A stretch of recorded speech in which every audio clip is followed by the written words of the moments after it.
What's up, everyone? Welcome to a very exciting episode of Beyond the Bell. Today, we have a very exciting guest for you. Today, we have the media coordinator for the Independent St. Louis Wrestling Hall of Fame. This is Luke Robert. All right, thank you very much for having me here on the program. Again, to get applause for me after a 40-year career in the wrestling industry, that makes me feel good. I mean, I've had my moments of my cheers and my boos, but to get a little bit of applause here on Beyond the Bell definitely feels good. And tonight, not only are we going to talk pro wrestling, but we're going to talk about independent pro wrestling, the lifeline, the lifeblood of professional wrestling. When you talk about the WWE, talk about AEW, New Japan, AAA, I could go on and on. Everything starts from the independents. And tonight we're going to have an opportunity to talk about independence, that being the Independent St. Louis Wrestling Hall of Fame, something that's near and dear to my heart. Again, I am the media coordinator for the Independent St. Louis Wrestling Hall of Fame. And tonight we're going to be talking about all things pro wrestling right here on Beyond the Bell.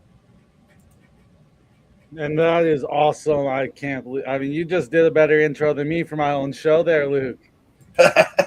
Hey, it's not a problem at all, my friend. Like I said, it's one of those things of where when you talk about pro wrestling, one of the great things, and again, I want to give a shout out to Beyond the Bell as well, is the idea of having an opportunity to talk about something that we are both very passionate about, that we love being involved in, and that's the world of professional wrestling.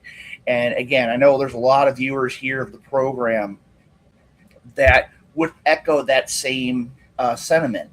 And when you talk about professional wrestling, it's really cool, especially this past weekend, because if you look at it on the national level, three major promotions, whether you want to count TNA as an offshoot of WWE, that's another discussion for another day, but TNA, WWE, or actually WWE, NXT, and AEW all have major events. And as you can see there, you see everybody has their own particular genre that they prefer to watch. When you talk about professional wrestling on the local scene, that's the same thing. You could have mat wrestling, you could be a hardcore wrestling fan, you could be one of those that loves seeing people do 630s into flaming tables, or doing triple springboards into 1.5 gainers to the floor, or whatever the case may be. But that's one of the things that we enjoy the most is professional wrestling. And having an opportunity to talk about the Independent St. Louis Wrestling Hall of Fame is truly going to be a great opportunity, not only for us, but for the fans of Beyond the Bell as well. Absolutely, you are right. It's going to be a wonderful opportunity for them. And yes, we do love pro wrestling. I especially love independent pro wrestling. And this podcast it's almost like being a kid again, being able to talk to people in the scene and, people like you that get to do awesome things like the Wrestling Hall of Fame. So I got to ask, what was it like, having a 40-year career in the industry? Well, one of the things that's great about being there, and like I said, it'll be 40 years this coming March. But again, it's been kind of a part of my life. I mean, it grows to be a part of it. It's like you talk about on the WWE, you talk about on all these different mainstream interviews. I grew up with pro wrestling. I remember being a little kid at 4 and 5 years old and sitting at grandma's house and watching pro wrestling, watching Georgia Championship Wrestling while eating my Saturday afternoon dinner. And as time goes on, that morphs into kind of rotating behind the scenes and watching my older brother, who was like the polar opposite of me back when I first started in pro wrestling, get in the ring and basically like, well, we need somebody to run town. We need somebody to sell programs. I'm like, okay, I guess I'm kind of been tapped to do this. And as time goes on, about that's no problem at all. When you talk about pro wrestling, though, you look at it, again, from watching it on TV when you're a little kid to following your brother behind the scenes to getting into the ring yourself, covering a large variety of avenues. And now, kind of ironically, having the next chapter, the next generation of my own family. And again, for the viewers of Beyond the Bell, I know there's a handful of people that know this, but my nephew My nephew by marriage is in the pro wrestling industry. He's made it a lot farther than I have. If anybody's caught the Big Little Brawlers television program that was on Discovery, Ivar the Micro is actually my nephew by marriage. So when it comes, he's made it to my area a couple times too, out at the casino here. Oh yeah, and like I said, it's one of those where it grows into being a part of you. It's just a part of what you do. It's a part of what you are. I mean, you can see behind me, there are so many different avenues that you can talk about with professional wrestling. You can talk about past wrestlers. You can talk about up and coming wrestlers. You can talk about, I'm just going to do it this way to be general about it. You can talk about luchadors. You can talk about the new collections like the Funko Pops of the world. Now everybody has to jump out and get the newest, latest, greatest WWE or AEW Funko Pop. Like you said, professional wrestling, it just grows on you. I mean, again, you get to meet all sorts of cool people. You get to travel all over the world. And again, to be a part of the professional wrestling industry for as long as I have been, it's been an honor and a privilege. And like I said, to be a part of this great sport is one of those things that I'll cherish for as long as I'm here on this planet. So you were a wrestler then during your 40-year career. What was that like, for you? Well, any bigger ones that you've wrestled at all throughout that? Well, as a wrestler, not so much. And again, it was one of those, the best way to say it was I was just a little bit ahead of the curve. When I got into started training for wrestling back in the early 90s, I was only about 115 pounds. I was easily 30 pounds lighter than Rey Mysterio and nowhere near the build.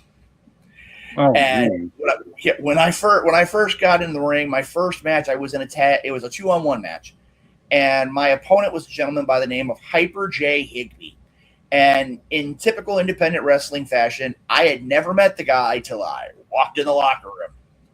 And I'm like, hey, I'm your tag partner tonight. He's like, just listen to me, kid. I'll take care of it. I'm like, okay. And the man I wrestled across the ring from was a gentleman by the name of Billy Bob. To give you an idea, yeah, the name pretty much is self-explanatory. He was a big farmer-type guy from Fairplay, Missouri. One of the very few things I remember about that matchup, and you'll understand why in a minute. My team partner and I were at about 365, 370. Our opponent was 505 pounds. Oh, wow. Yeah, big guy. And first thing I do when I get in the ring, I'm thinking, okay, this is going to be good. Picks me up, walks me about halfway across the ring, hits me with a gorilla press slam hard enough I thought I was going through the ring. And I'm like, yeah, so it's like, welcome to the wrestling industry. I'm like, okay. And of course, we lost our match. Totally my fault. Again, rookie in the industry. And my opponent, or my tag team partner, decides that it's time to make a statement at my expense. And when the match was over, he introduced me to my first wrestling industry, giving me my first concussion, running me skull first. And there's still footage of it out there. It's not on YouTube, but I know people have got it on DVD. The only thing I remember was hitting the post, and they said, you know what it sounds like when you take an axe and you try to chop up a tree stump? That's about the reaction when my skull hit the post. And I don't remember too much of it. And again, it just happened that I was, to say a journeyman would probably be about the best way to put it. But surprisingly enough, the coolest thing about pro wrestling, and I mean, I had been on some events. I had been on some shows with the likes of the legendary Harley Race. I had been on shows with Chris Adams. I had been on shows with Iceman King Parsons. I've been on shows with the Von Erich brothers, Kerry and Kevin. I've been on some events with countless wrestlers as an active competitor. But the best part of it was when I finally made the move to being more of a behind the curtain or the production side. And that, like I said, I moved from there pretty much almost immediately into, in about 2004, I made the transition into the world of refereeing and announcing. And I'll just level with you right now.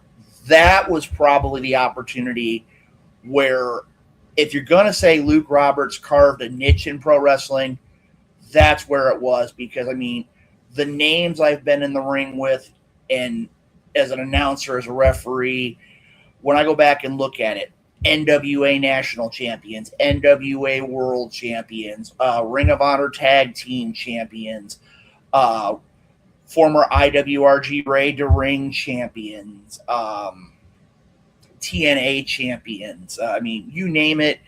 That's really what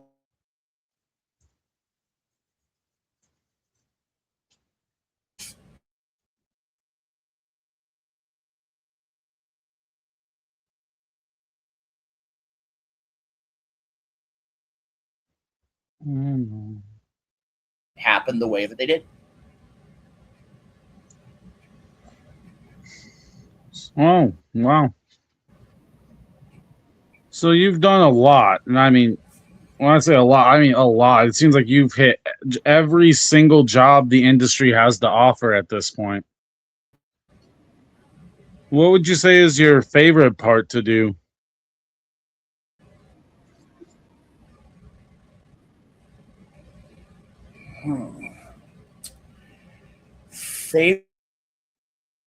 Favorite thing in pro wrestling, favorite opportunity. I would probably say that the greatest opportunity would be two. One, in ring competition would be the first time that we had really seen in the 90s national and international talent come to St. Louis. There was a promotion here in St. Louis at the time called the Lethal Wrestling Alliance, which is now known as St. Louis Anarchy for those that follow them on social media. And if you haven't followed them on social media, please do so, because they've got a wealth of pro wrestling talent inside their promotion. Had an opportunity the first time they were going to bring in a name. There was a gentleman there by the name of Nightmare Nick Tyson. And Nick Tyson was one of those where I consider myself to be a very accomplished mat wrestler. Nick Tyson would say, "Here, hold your lunch, hold my lunch," and he just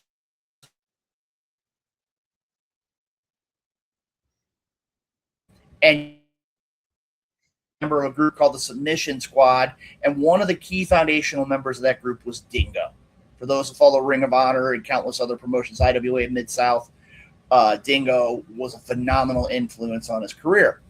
And getting the opportunity to referee a matchup between Nightmare Nick Tyson and Alex Shelley. That was a huge opportunity. And I'm going to pull the curtain back a little bit here, and I know your viewers are going to enjoy this. I'm in the ring. I'm getting ready to referee this match. And I'm checking in the corner. I'm checking Nick Tyson out, and I can tell he's petrified, because the idea is like, okay, this is a reality. Alex Shelley is making his way around the ring, and I'm going to have to wrestle this man inside the ring. And I'm making a point to talk to him, and I'm like, okay, Nick, you don't want to turn around. He's like, why not? Is everything okay? And there was a fan, one of the longtime fans of LWA, who is now an in-ring performer. It's like, yeah, so-and-so is about to get in a fight with Alex Shelley. And I'm sitting there, and he's really starting to get paranoid. Shelley gets in the ring. I check him. He's like, go back and check him again. And I'm getting ready to go. It's like, everything ready? Walked across him, checked out Tyson, said everything's good. And they went on to have about a 25 to 30-minute classic. I mean, it was one of those where, you ever heard the idea of wrestling yourself? Yeah. That's what this match was. Everything, I mean, it was down to a science. I mean, the last probably 3 minutes was Alex Shelley trying to put on the Border City stretch. Nick Tyson countering it, trying to hook the Border City stretch himself. And it was back and forth and back and forth. And eventually when he got it hooked and Tyson got Shelley to submit, it was, I mean, the roar was amazing. And I would say right there, probably the greatest match I'd ever been in the ring for. Outside of that, from an announcing perspective, having an opportunity for a promotion called Dynamo Pro, being one of the first in many years here in St. Louis. As you well know, St. Louis has always been known as a hotbed for pro wrestling, especially the NWA. And Dynamo Pro Wrestling, through the help of the late TNT Kenny G, for those who know, that is the father of Santana Garrett, world travel professional wrestler, accomplished women's champion. He managed to help with Dynamo Pro to bring in a matchup for the NWA World Championship. On one side of the ring, the NWA National Champion at the time, the Tokyo Monster Kahagas. On the other side of the ring, the man with the 10 pounds of gold, the man with Sweet Charlotte himself, Scrap Iron Adam Pearce. And being able to commentate match and to be able to be ringside as that was going on. And I'm sitting there in 6-7-year-old knees looking at it going, I got the national title sitting here next to me. This is a belt that I remember seeing the likes of a Tully Blanchard and others hold. And then I look to the other side of the table and I see the 10 pounds of gold. And I mean, I'm just sitting there and it's taking every fiber of my being not to just become 6-year-old Luke Roberts again.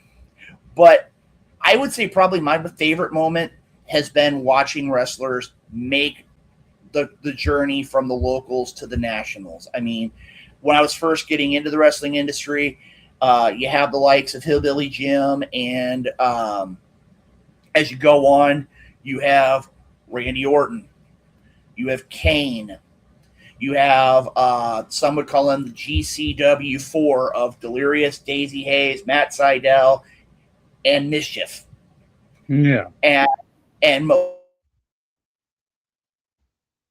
most recently, there's been a lot of wrestlers from the St. Louis area who've made their way to promotions. A couple that I can think of right now. One is Reign Victoria, who happened to have a match against, I believe it was Penelope Ford, on an episode of AEW. She right now is in charge, I believe it's of Pro Wrestling 01, if I'm not mistaken, in Central Illinois. Had an opportunity, another man who just got back onto TV here in the St. Louis area, a gentleman by the name of the Grand Regent Camaro Jackson. This is one of those individuals you need to catch him now because he's doing big things in the NWA, currently the World League Wrestling Heavyweight Champion. Only man I've ever seen who has enough strength to pick somebody up for a vertical suplex, do repeated Hindu squats while holding them vertical, then walk them around the ring, and then suplex them. I've seen this man hold up wrestlers in vertical suplexes for 45 seconds, minute in length. And he's not even thinking about getting tired. And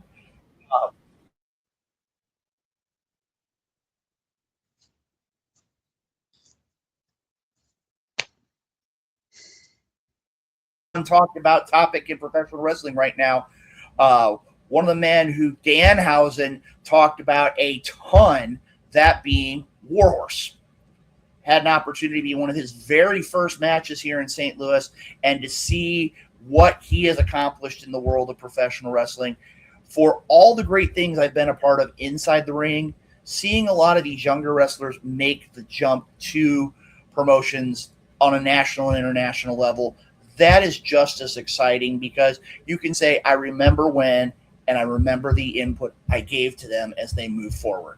And again, it all ties into pro wrestling. Once you're in the ring, once you give the appropriate amount of respect to the wrestlers and to the industry as a whole, there are a lot of great things you can experience inside the ring. Exactly. I mean, it's wonderful. Like, see that, like, you got to watch these people, like, their first, second, third matches, and now, some of them are on the national stage doing, things that I could probably never dream of doing. And like you were saying too, we at times, those that are on the independent level, you can see 150, 200, 250 people. I mean, again, that for some, that's a good show. But to see wrestlers going out there and wrestling in front of 10, 12, 15, 20,000 people, and you remember when they were that little scrawny guy or gal who couldn't wrestle their way out of a paper bag, and now they're going out there on national television and they're signing autographs and they're taking pictures and they're getting t-shirts made and all this kind of stuff. It really is a cool experience. And ironically enough, when we talk about those that are going to be inducted in the 2026 Hall of Fame this year for the Independent St. Louis Wrestling Hall of Fame, there's a couple of stories that I would be remiss if I didn't share, because there are individuals that if they don't contribute to professional wrestling as it's known today does not exist. It's just as simple as that. Well, do you want to get into those stories? Let's go ahead and start. It's story time here on Beyond the Bell. Make sure you got your popcorn. Make sure you got your soda, your bottled water. Again, want to give a shout out too for all those that are here in the Midwestern area. Make sure you're staying cool. Make sure you're staying hydrated. In the St. Louis area, they're talking, I think, next 3 days, we're talking heat indexes near 110. And the only thing that's going to be hotter than talking about the outside, the temperature, is talking about the 2026 the Independent St. Louis Wrestling Hall of Fame. So let's go ahead and take a look here at some of our inductees for the class of 26. So actually I had to switch to my phone, so I can't exactly pull up the images myself here. Okay. Well, we'll tell you what. Let's go ahead. We don't necessarily have the images, but we can go ahead and talk individually about them because everybody has their own story. And the first one I want to talk about, you want to talk about stories on Beyond the Bell, you got ladies fantasy Marcus Mansfield. Here's a guy, love the man to death. It's unfortunate that he's no longer with us. He died from cancer, and it was a pretty aggressive cancer. I remember right before he was diagnosed, had Hanks, just like peas and carrots. Marcus Mansfield, or as I knew him back in the day, Malachi Manson. Here was a man who did a lot of things. Most wrestling promoters, or most wrestlers would say they'd be lucky if they worked for one promoter. Marcus Mansfield had the opportunity to be in charge of 3 successful promotions. He was in charge of working with the late Bob Geigel to get all the rights and whatnot to create Central States Wrestling, the late 80s, early 90s. In the mid-90s, he went on to create a promotion called Midwest Powerhouse Wrestling. And then in the last couple of years, right around the time he started finding out about his cancer and whatnot, he helped to create ACW, American Championship Wrestling, which is still going today. Now, there's a great promotion, might I add, very quick, and you should definitely watch it. To this day, great promotion. And to give you an idea, as you look at all the things he's done, 2 quick stories. Number one, I was in high school when I actually got in the ring. By that point, I'd had 6-7 years in the wrestling industry. And I was talking with Marcus, and we were acquaintances, and he knew that I was still in high school. And at the time, about 110 pounds. I'm the epitome of nowhere near wrestler look. And he's like, tell you what, you on the event next week? I'm like, yeah, I'll be seeing you next weekend. What's up? You want to make an impact in your school? Sure, why not? And he actually loaned me for a week. It was a promotion and no longer existed, but he always carried it in his bag. He loaned me a championship belt to take 2 months that, hey, I had been on a wrestling event, and this was proof that I had been on an event. And to this day, I am thankful to him because it didn't necessarily turn the perspective of me around, but it's definitely something to start some conversations and let people realize, hey, maybe this guy is legitimate. when it comes to getting in the ring. The other one is on a much more large scale. And you could hear this on WWE Rivals or the WWE Hall of Fame induction ceremonies. Back in '97, we all know that was at the first Hell in a Cell. That was the debut of Kane. Interesting sidebar. Kane in St. Louis actually debuted as Angus King. And one of his early road tripping partners, confidants, trainers was Marcus Mansfield.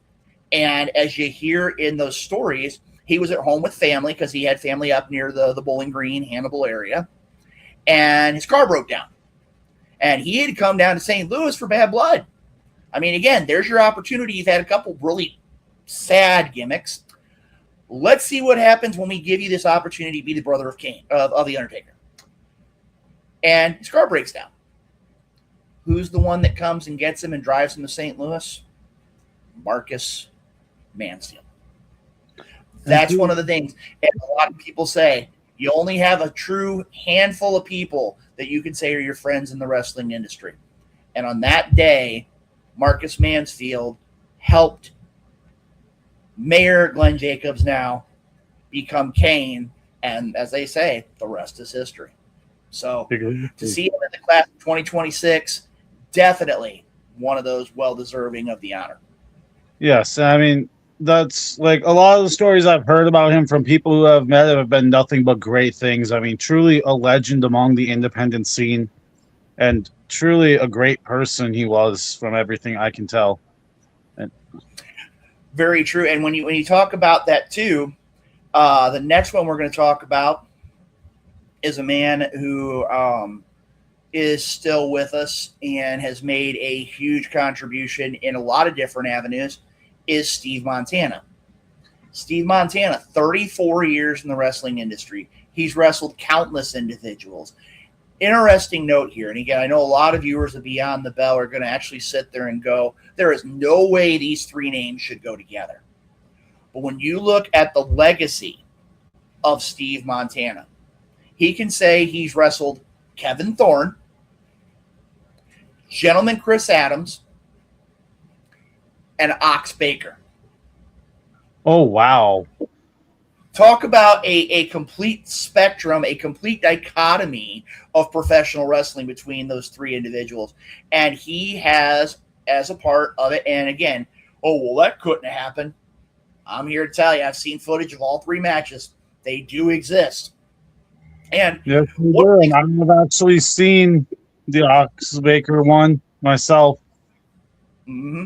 And to give you an idea as you look at things here, he has taken that to, in turn, move to the world of films. And he's done voiceover work. He's done stunt acting. He's done actual on-air acting roles. Interesting note, he's coming in for the Hall of Fame. He's going to come in and accept his award. And from our understanding is like 2 days later, he gets back on a plane and goes back to the set for a new movie project. And that's one of those. That was amazing. And to give you an idea, to quote Joey Styles, he has arms like legs and legs like people. Steve Montana's built like a house, and he's one of those, if he says something, one of two things is going to happen. You're going to listen to him or you're going to run for your life because he is that big of a guy, and he will just take you. He will tie you into a pretzel. He could spin you around like most people spin a basketball and leave you in the middle of the ring. He was that good.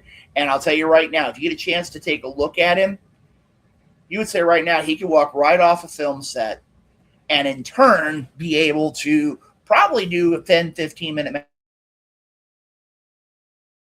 match against anybody on the local scene. He is still in phenomenal shape.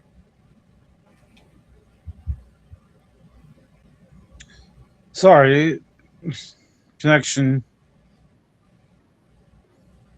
So, hello? I can still hear you just fine here.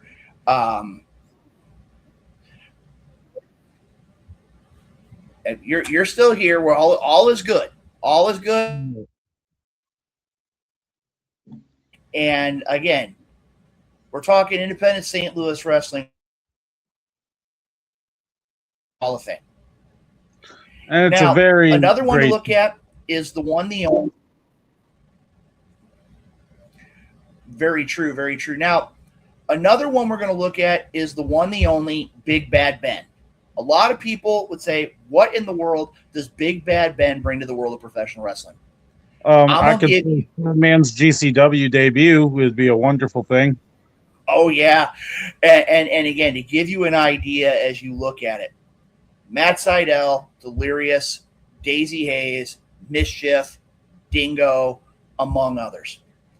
In the mid-'90s, when you have the wrestling explosion, the Monday Night Wars really starting up, you have a similar kind of situation in St. Louis. There were only a couple of promotions that a lot of people really followed, and that was MMWA and SICW. In the mid-'90s, Big Bad Ben decided, okay, I'm not happy what I'm doing. I think that both of these aren't the way wrestling needs to be. He spent some time in a promotion called MRW, which leads to Gateway Championship Wrestling. And Gateway Championship Wrestling, many people have said, is the ECW of the 90s in St. Louis. Not just because of the style they brought in, but it was the wrestlers they brought in. The likes of Rob Van Dam, Nova, Jerry Lynn had come in, Balls Mahoney, the Sandman, New Jack, and countless others. And to bring those individuals in and compete against the wrestlers that were a part of the GCW roster, I mean, that's a credit to what the man had done. And then as time goes on, as GCW starts to falter and ultimately becomes a promotion called Dynamo Pro Wrestling, a lot of the wrestlers were getting the opportunity to go to places like Ring of Honor, getting to go to places like IWA Mid-South, getting to go to places like TNA for Explosion. Even some went over to NJPW. Very true, very true. Another one, too, you can look at would be promotions like Shimmer and talking about countless promotions that Mischief had been a part of. Pro Wrestling Noah has been a lot of them, too. When it comes to the idea of setting up, and if here's the bar and going way up here, Big Bad Ben was one of those that set that bar so much higher. And again, to have him in the Hall of Fame, I'm one of those that would say, if you talk about an independent St. Louis Wrestling Hall of Fame, Big Bad Ben should have been in the Hall of Fame several years ago. But now that he's getting the opportunity to get that opportunity is truly well overdue. Yeah, it very much is. And I mean, Ben, he not only set the bar higher, but continuously raised the bar as well, showing people you can do more. Well, to give you an idea, too, as you look at things, too, the first exploding barbed wire match in Missouri was Big Bad Ben. And again, just showing how far you can push the envelope. Speaking of pushing the envelope, the next inductee we're going to talk about is a gentleman known as the Beast. Now, the Beast is one of those where had a 30-plus year career. He's done, I mean, you name it, he's done it. He's wrestled on television. He's wrestled any kind of style you want. You want to wrestle in barbed wire? I'll wrestle in barbed wire. You want to wrestle in thumbtacks? I'll wrestle in thumbtacks. You want to break tables and chairs and doors and Christmas ornaments and all that kind of stuff? I'm going to do it. Exactly. I mean, that's why he's such a great wrestler, because he does so much and he's willing to do so much. Very true. And the crazy thing of it all is once you get around that persona, you get around the Beast, this maniac in the ring, the man behind the curtain is probably one of the most soft-spoken, true friends that I've ever had in this wrestling industry. True story. I was probably a year in the wrestling industry. There was a gentleman, I won't mention his name because he didn't last too much longer after this match. He decided that, and again, I'm going to use this as an example. This is how a joint bends. To give you an idea, a joint bends. This guy decided to jump on my leg, but send the joint this way, not the way that it bends. And he jumps, and I'm not kidding. I thought he either tore out or blew out my knee or broke my leg. It was that simple. I couldn't put weight on. I couldn't do anything. Beast didn't know me from anybody. And he came in. I mean, pro wrestlers are like MacGyver. It's like, does anybody have athletic tape? I got it. Does anybody have a spare singlet? Mine's got a rip in it. Well, I got some thread, and I got this. We always come up with something. And Beast managed to get some stuff, and it was kind of like Tiger Bomb nowadays. And I was able to function. I was like, okay, I'm going to have to take it gentle, but I can do this. And later on in the night, to end the event, there was a battle royal. And I'm in there. It was a Royal Rumble style. And Beast comes over, and he starts putting the hurt on me. And he's like, stay here. Don't move. Like, okay, you're near 400 pounds. I'm not going to do anything but what you said. And Beast went over because he knew that I was probably the smallest guy in the locker room. He went over to this guy that had taken liberties with me and basically beat the daylights out of him.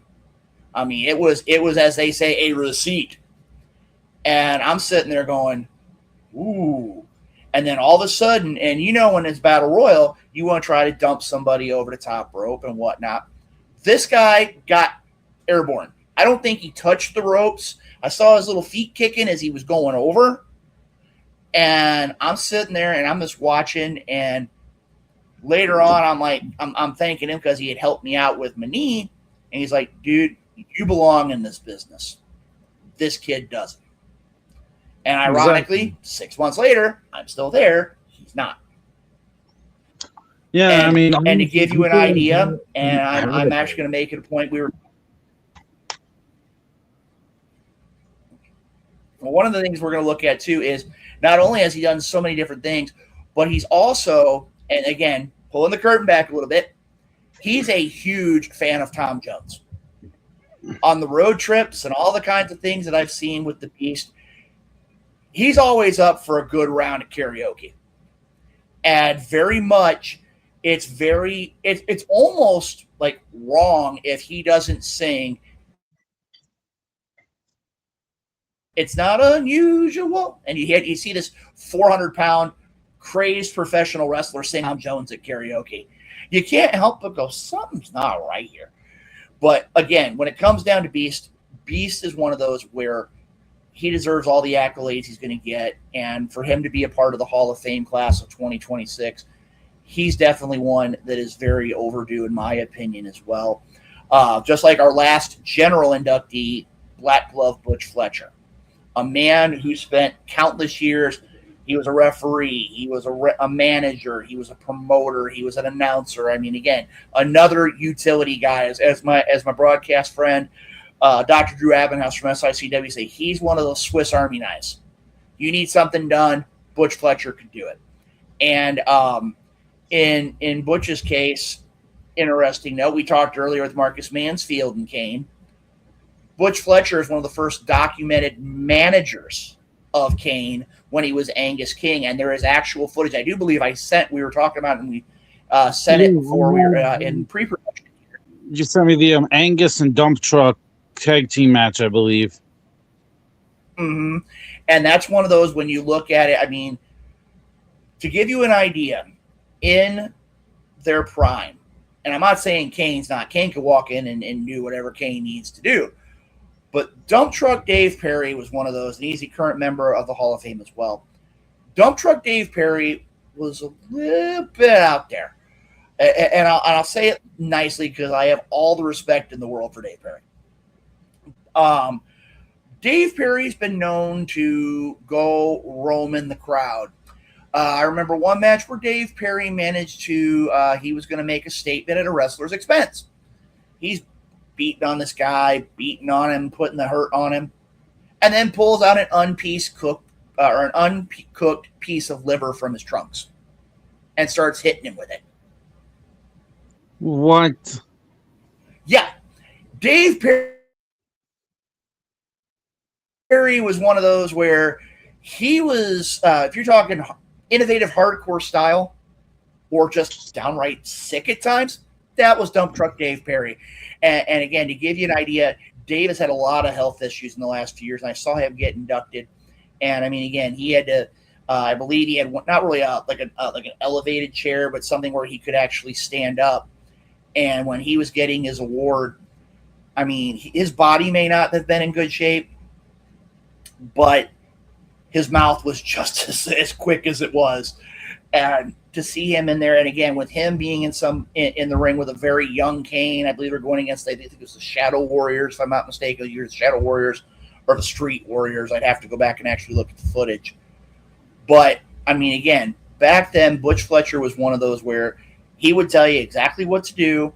He would do everything he could as a manager to help you as a wrestler get ahead in the industry. And like I said, he was the man, and again, pulling the curtain back, he was the man who really reignited my love for pro wrestling. In 2004, he created a promotion called Mid-America Extreme Pro Wrestling. It was here in the greater Alton, Edwardsville, Jerseyville area. And in the process of it all, he basically said, hey, I know you haven't been in a ring. You've been helping out behind the scenes. You've been doing announcing and helping train wrestlers and all that kind of stuff. But do you want to come back in front of the camera? And I'm like, sure, why not? And he was the one that really lit the fire again for me being inside the ring. And that was back 2004, 2005. That was 20 years ago. And I will say it right now, and I've said it to anybody that'll listen, Black Glove Butch Fletcher has still, I mean, again, he's not a young pup anymore. But Black Glove Butch Fletcher has so much that he can still offer the professional wrestling industry. Absolutely. That if wrestlers could even get a chance just to sit down and tell Fletcher, that he would be so able to give them a variety of pieces of information to make them a better wrestler and a better person as well. Exactly.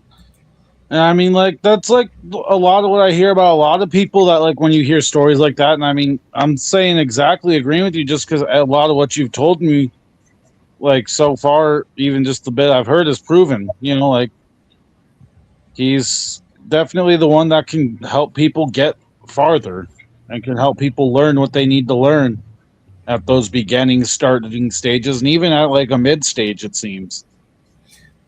Very, very true, Ed. And again, those five men having the opportunity to go into the Independent St. Louis Wrestling Hall of Fame, I mean, there's so much that they have to bring to the table. But one thing that stands out to the Independent St. Louis Wrestling Hall of Fame, much like a Cauliflower Alley Club, much like a International Pro Wrestling Hall of Fame in New York, much like the Tragos Thez in Iowa, there are also additional awards and inductions as well. This year, we have the opportunity to have three individuals who are going to be receiving special inductions and special awards. One of them is what's called the Pete Parisi Award. Now, for those that are not in the St. Louis area or don't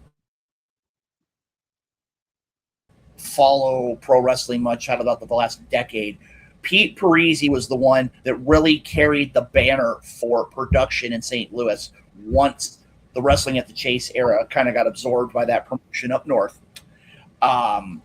It was one of those where he would go to local events. He would bring his own camera people. He'd bring his own microphones. He would do all of his own interviews. He would do all of his own videography. And then he would go back home after his day job, and he would put everything together over the course of like 2 to 3 days, put together a 60-minute pro wrestling television show, put it all together, including commercials and on-site video interviews and such like that. And then he would be the one to get it in the car and travel to all these local cable access channels and all the local television providers to get independent pro wrestling out to the fans in the St. Louis area. And when you look at it, with all the things that Pete Parisi did, Tom Simon has fit that to a T. Here's a man who, between roller derby, high school football, and whatever you can possibly name in pro wrestling. And he could even go as far as being a talent coordinator. He's been a booker. He's basically been at times a promoter, working under the likes of Matt Riviera and the late Burt Prentice and other individuals as well. This year celebrates 50 years involved in pro sports. And the interesting note is, officially, Tom Simon has never once had a match where he was a competitor. Officially. He has had some instances where he's been in a ring and had to. Yeah, but when it comes down to it, you're looking at a guy who in 50 years, referee, announcer, timekeeper, all that kind of stuff, and he's done it all. I would also consider him to be a huge mentor of mine. Interesting note, we first met in 1997 for a promotion called the MVWA. And it's ironic that when Tom Simon goes into the Hall of Fame, he's left the area in the last years. He comes back about 4 or 5 times a year. He still does events. But his sister lives less than 10 minutes from me. Oh, wow. And anytime Tom's in town, we have to go to one of the local eateries in town and say, hey, let's go talk wrestling. Let's just talk life. And again, if anybody fits the category of the Pete Parisi Award, Tom Simon is that guy. It definitely sounds like he would be the guy to be getting that award, and like he is definitely worthy of holding such an award. Very, very true. And when you talk about those separate awards, you also talk about this year we have 2 President Award inductees. These are individuals where the President's Award primarily comes from the executive director. If you're going to get this award, you better have something to back you up. The first man receiving this award this year is Johnny Ramirez, a man who is an accomplished wrestler. And again, it's harder and harder to find footage of some of these matches because a lot of his wrestling career was in the 60s, early 70s, wrestling the likes of Angelo Poffo. There's not a lot of footage that you can find on things like YouTube or social media of Angelo Poffo or Big Bill Miller or Joe Blanchard. You can't find it. No. And he took that. He took that, and in turn went from there to an accomplished refereeing career, and then in turn went into a lot of different entrepreneurial businesses. I know he ran a very successful gas station in his hometown here in the area. He had a couple other businesses as well that he was a part of. And again, he was a key part of St. Louis wrestling history. And as a matter of fact, for those that are going to be attending, and again, pulling the curtain back a little bit, telling some stories, his last pair of wrestling boots will be at the Hall of Fame. The reason why I know that is because one of our past inductees, Sadie Blaze, who's in the class of 2025 with me, one night he was at a show for, I believe it was GCW, and he was gifted that pair of boots. And he actually went and had the opportunity to check with the Ramirez family, and they are legitimately the last pair of wrestling boots that Johnny Ramirez ever wore inside the ring. If you're going to talk about wrestling history, that's one of those to definitely have to add to the list. And see,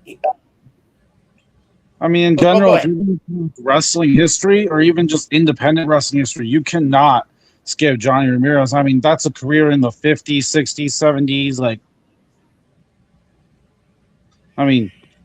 Very, very big. Very true. Very wonderful impact on the industry and the independent scene and everything to do with wrestling in general. He definitely paved the way. Very true. And as I said before, there's going to be 2 presidents inductees. And while Johnny Ramirez was the early generation, many would say, of the independent St. Louis wrestling scene, the valedictorian Keon Option was the contemporary scene. He Now, was. yeah, to give you an idea, if you go to the Independent St. Louis Wrestling Hall of Fame website, istlwhof.com, and if you don't worry if you didn't catch it here live in the broadcast, you can see it right down here in my title. It's also going to be, you'll be able to catch it when this show is over. You can go back and check it out as well. Keon Option would not qualify for regular induction because he had only been in the wrestling industry about 7 years. But Keon Option was one of those that would, inside the ring, would have been called a mechanic because he wrestled for pretty much everybody. He wrestled for SICW. He was a former Dynamo Pro Tag Team Champion. He wrestled for WLW. He wrestled for New Breed Wrestling. He wrestled for High Risk Wrestling. He wrestled for a large majority of the promotions in the St. Louis area. And when you got in the ring with Keon Option, you knew full well that you were going to get a man who knew what was going on in the ring. He was safe. He would take care of the wrestlers that were inside the ring. And you knew full well that everything was going to be okay. But one thing that stands out to me with Keon Option wasn't just his in-ring ability, because the man, and I know you've heard this phrase, he was smooth as silk, man. He could go out there and do anything you could possibly want to do. I mean, you've seen the footage of things that Keon Option has done. The man, and again, I'm not trying to steal from one of those guys holding the championship down in TNA, but he was poetry in motion. There was no other way to describe it. He was innovative. He was constantly setting the bar that much higher. But we talk about a mechanic in the ring. The best way I could put it would be a role model outside of the ring. A man who grew up in a very religious family. His father was a pastor. He went on to college, got a bachelor's degree and a master's degree, bachelor's in psychology, master's in public administration. When he was in college, he helped to start and at one point was president of his fraternity, a Christian fraternities chapter, and I believe at the national level as well. He was I believe a 2-year president of the Mizzou chapter of the NAACP. When he got out of the ring or out of the college realm, he had made an opportunity. He ran for the Missouri House of Representatives and had a pretty good run. He was running against a very well-known incumbent at the time. A lot of people said that he called it how he saw it. And to see those things, plus the idea of he was an Army National Guard officer candidate. And sadly, back and I'll tell you, 2019 was a blur in the St. Louis area between pro wrestling and the Blues winning the Stanley Cup. I would say in Dynamo Pro Wrestling, we had about a 3-month span that we went from the highest to highs to the lowest to lows as quickly as possible because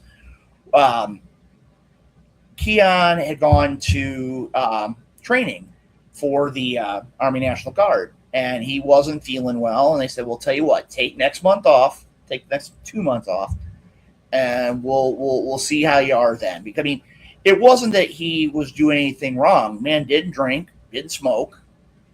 He was in phenomenal shape. Very, straight edge. Oh yeah, kind of guy. Exactly, to the T. He actually, a matter of fact, had 2 matches here in St. Louis, and I'm gonna touch on that pulling the curtain back moment here in a minute. He went back in June. He had gotten everything cleared. He went back to training, and the story goes he was in the last drill of the weekend. He told somebody he wasn't feeling good, and unfortunately passed away from cardiac arrest. And pretty young, too. A short life. He was only 29, 30 years old area. Very young. 30 years old. And, again, to give you an idea, what was ironic was, and this is as true of a story as I can tell you, we had an event with Dynamo Pro. the day it was a taco festival at Ballpark Village. For those who don't know, St. Louis Ballpark Village is directly connected to Busch Stadium. And we were putting things together, and Keon told us, I can't be there. This was back like 3 or 4 months prior. I can't be there. I got a couple other things going on. I'm not going to be able to be at the event. Okay. So anyway, we're sitting there, and we're doing the event. And all of a sudden, my broadcast colleague, Chris Rodell, comes over and is like, hey, look over there. I'm like, what?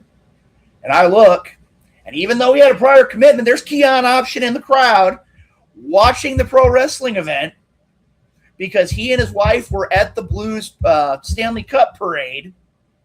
And he was telling the truth because later in the afternoon, he left to go to the event that he said he couldn't make our wrestling show for.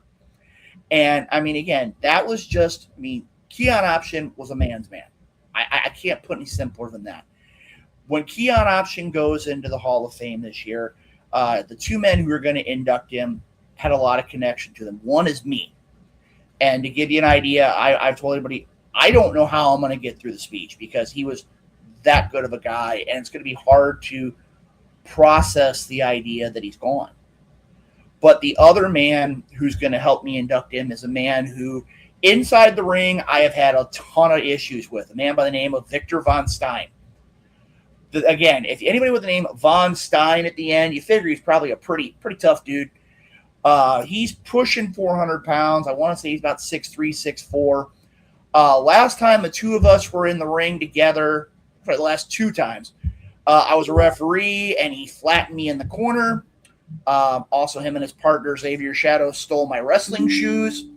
So I still don't have those back, by the way. I'm hoping maybe I can get them back at the Hall of Fame. And the second and the last time we were in a building together, he was on the warpath, and they said, hey, Luke, go stop him. I'm like, oh, this isn't going to bode well. And I tried to go, I was like, hey, you need to stop it. And I wound up meeting him with the right cross that knocked me cold. Wow. But the reason why I put those 2 together is because Victor Von Stein wrestled Keon Option in his last match. So when you put the 2 of us together, I mean, again, do we necessarily get along inside the ring? No. But we are more than respectful enough as professionals and also to respect the legacy of what Keon Option brings to the professional wrestling scene, to put all those personal differences aside to induct one of our brothers into the Hall of Fame. And when you look at this crew of Hall of Famers, 200 plus years of experience between the 8 people going in. And this year, the Hall of Fame, I mean, it's taken a life of its own. Tickets are flying out the door. To give you an idea, tickets are $30 in advance, $35 at the door. And to give you an idea, a lot of people say, oh, well, it's local wrestling. Why should I spend $30? Here's what you get for your $30 if you buy it in advance. You get the opportunity to take part in the first ever 2026 Independent St. Louis Wrestling Hall of Fame pre-show. That's right. We are going to have a couple of different podcasts. We have the Wrestle Talk podcast out of Kansas City and Around the Ropes radio show out of New York are going to be hosting a pre-show from 11:30 until the start of the Hall of Fame at 1 p.m. And to give you an idea, we're going to be talking all the history, all the backstories. We're going to be having the opportunity to talk to some of those who are going to be in attendance, past Hall of Famers. We're hoping to maybe get 1 or 2 of the inductees to be on the program. It really is going to be that true red carpet experience without the WWE's budget. So I know for that we've talked here with Beyond the Bell, and hopefully we're going to get things worked out to where they're going to be able to share the broadcast as well of the Hall of Fame pre-show. Then when you get there this year, another thing that makes the Hall of Fame stand out is the idea of we're actually going to have the first ever Independent St. Louis Wrestling history exhibit. We have talked to professional wrestlers over nearly the last 50 years. And we're going to have all sorts of things on display. We're going to have old ring tights and trunks, ring robes, jackets, wrestling belts, different items that had been used in the ring, different event posters. I mean, you name it, the opportunity to really look and see what St. Louis independent wrestling is all about. If that weren't enough to convince you to buy a ticket, you get a meal and you get the opportunity to meet all these wrestlers. And again, an independent wrestling show, and you know full well, independent wrestling show, after a show, a lot of times you can get pictures, you can get autographs, you can get all that kind of stuff.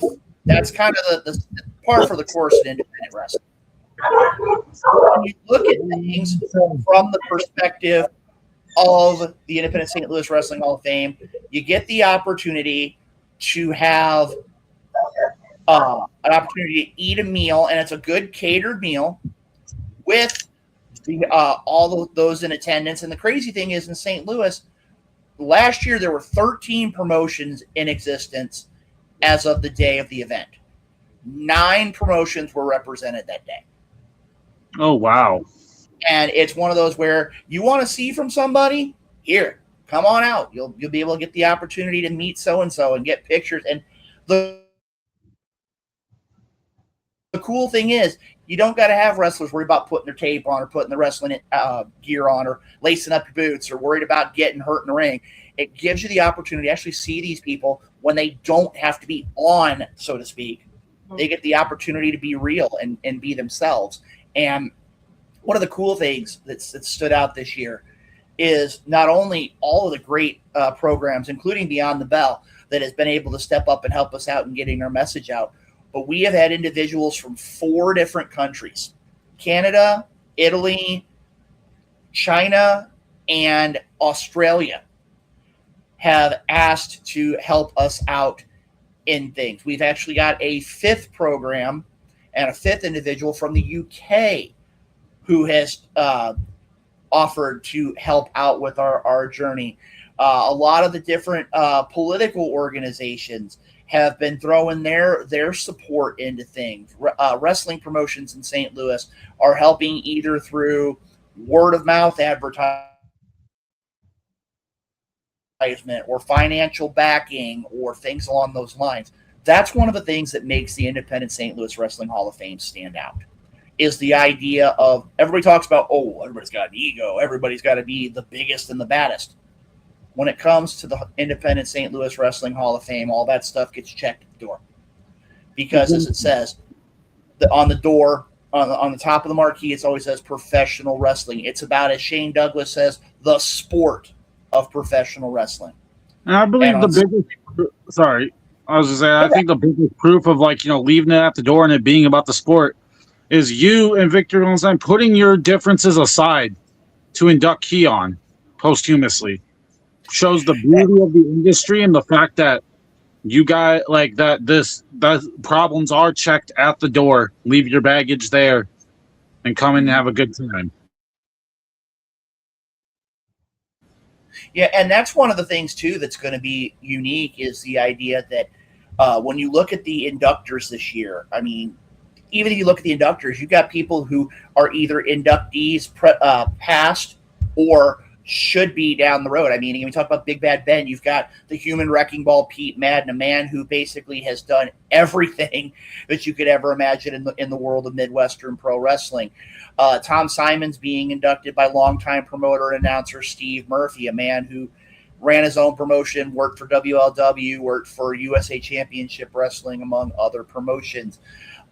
You've got myself and Victor Von Stein. You've got with Butch Fletcher's induction, you've got Doc Lombardi, a man who's traveled far too many roads with Butch, and at one point was a silent business partner of Butch Fletcher.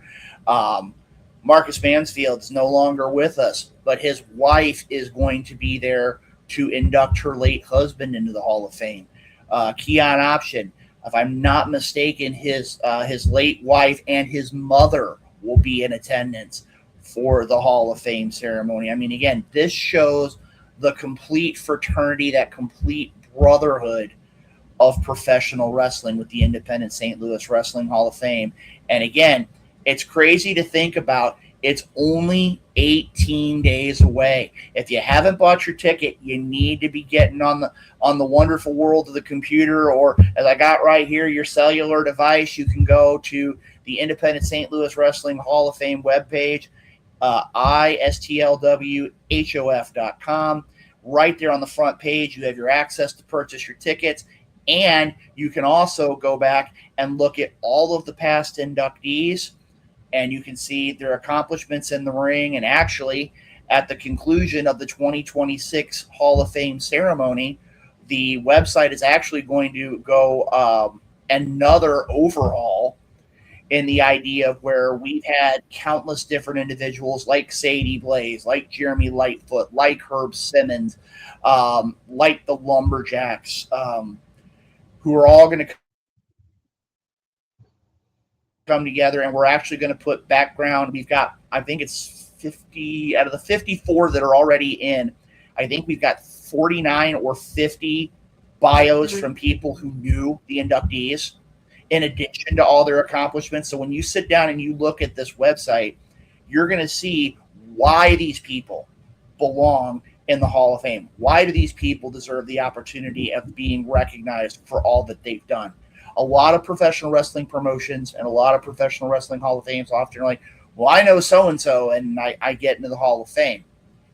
But in reality, the Independent St. Louis Wrestling Hall of Fame, it covers them all. It doesn't matter whether you're WLW and Harley Race in the National Wrestling Alliance, or you're Dynamo Pro,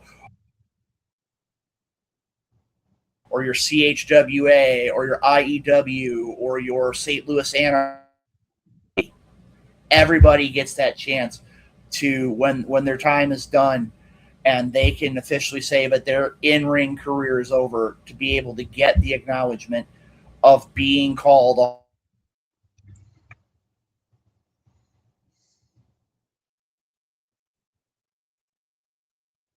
those wrestlers who put the miles on their bodies, the blood, the sweat, the tears, the miles on their cars, the nights at times in their hotel room.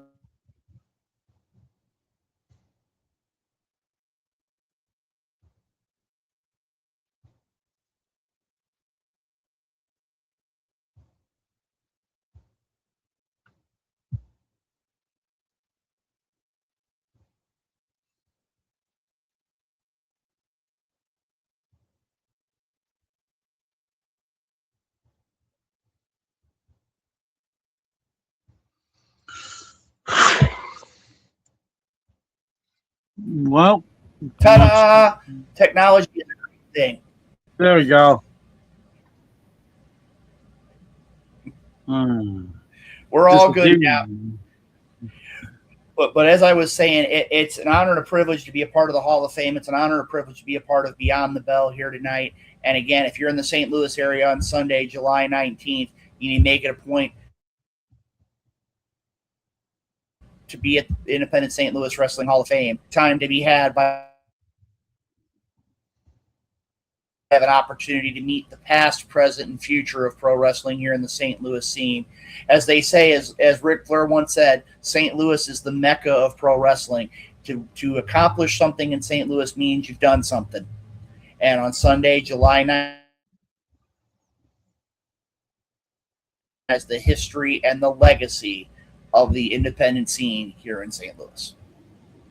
And that's going to be a beautiful thing to see that night, and you guys do not want to miss that. And with that, do you want to kind of run down the history of the Hall of Fame?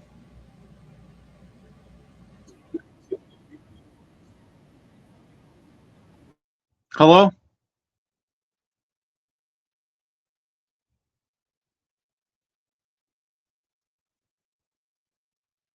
Yeah, I'm here. Before we get to wrap this up here tonight,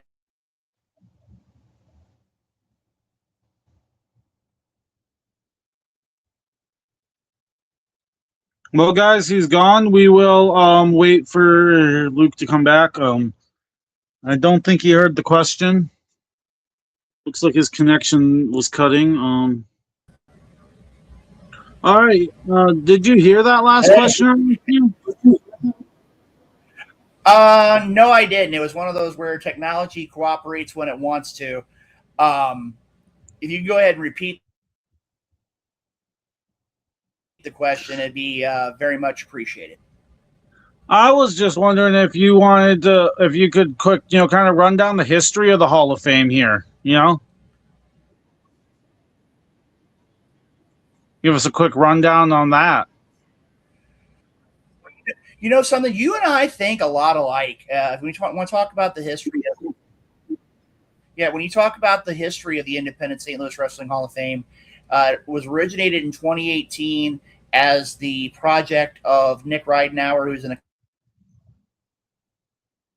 accomplished referee in St. Louis. And at the time, and when the first Hall of Fame induction took place, it talked about the two key people that really made St. Louis wrestling at the time and the post-wrestling at the Chase era, that being Herb Simmons and now the late Tony Costa. Without those two, the MMWA and the SICW promotions don't exist, and independent wrestling doesn't get to where it is today. And kind of ironic, since that point in time, you get different plaques and different acknowledgments. One thing I wanted to share with your viewers is right here. Those who don't know, this is the actual, will be on display at the Hall of Fame. It's the Independent St. Louis Wrestling Hall of Fame Championship belt. Now, a lot of people say, well, Luke, why do you have a championship that doesn't get defended? I want you to understand something here. I hope the camera will do us some justice here. Bear with me here. If you see right there, you don't see names of Hall of Famers. You see the names of the promotions. You see the names of the history of independent St. Louis wrestling. And belts are the history of wrestling. So why not have a belt for something that preserves the history of wrestling?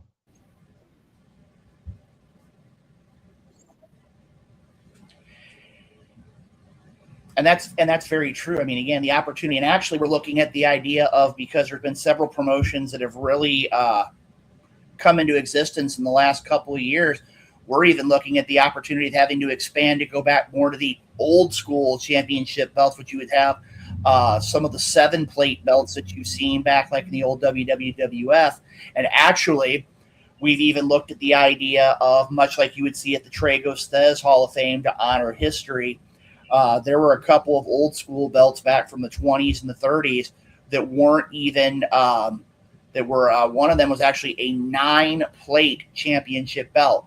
And that's kind of how the belts go into the ideas of the Buddy Rogers, the Lou Thez, the Carl Gotch, the George Hackenschmidt of professional wrestling. And that was one of the things that really stood out with our Hall of Fame, is the idea of giving a different perspective of the professional wrestling scene. Because, as you said, there's all the politics, there's all the bureaucracy, there's all those kinds of things. But in reality, we're not looking at bureaucracy. We're looking at the history of one of the greatest professional wrestling cities on the planet. And to have the opportunity to have things like that, to have so many inductees coming in. And one of the coolest things to me is the idea that 2 of the 3 men who trained me for professional wrestling are members of the Hall of Fame. And to be able to stand side by side with them and say, hey, I kind of like, this can't be real, because you guys taught me the industry. And Pete Madden said last year when I was inducted, you've done so much for this industry that you deserve to be shoulder and shoulder, arm in arm with all these inductees. And yeah, you totally earned it. Yeah, and that's one of the things you get to sit there and look at. And again, when you see, and again, the coolest thing of it all, and I have to share this story, is seeing wrestlers. Last year, had an opportunity to see a couple wrestlers from a promotion that's really kind of getting its feet under itself. Actually, for 2 different promotions. Now that I think about it, one is called CHWA, the Cottage Hills Wrestling Alliance. And not only did they have one of the inductees go in under their promotion's banner, but they also had a couple of their in-ring competitors as a part of induction speeches. And there's another promotion, which this year is a sponsor, called New Genesis Wrestling, which just celebrated their 4-year anniversary. And if you get a chance and you go online, again, kind of a cheap plug here, if you will, NGW Unlimited If you go to your cellular device and you pull it up, you can look up NGW. They actually have their entire wrestling catalog in an app. And I know in the upcoming days, they just got done having their latest event, Melee and Mascuda 4. Had the opportunity to be there. And 2 matches, I would say, right now are in the running for match of the year here in St. Louis already. And we're only in the first day of July. You look at it, they had Ricky Cruz, the King of Chaos, taking on Abad, and that match was phenomenal. Unfortunately, a promotion called PYT, which, again, full circle, Marcus Mansfield was one of the original founding members of PYT. They're still going strong all these years later, interrupted that matchup. And a matchup which, if you get a chance to catch it online, and I know it's going to be online very, very soon if it's not already, their main event for Melee and Mascuda 4 was the shooter Jerry Morgan, a man who is a technical wizard, taking on TNA International Champion Mustafa Ali.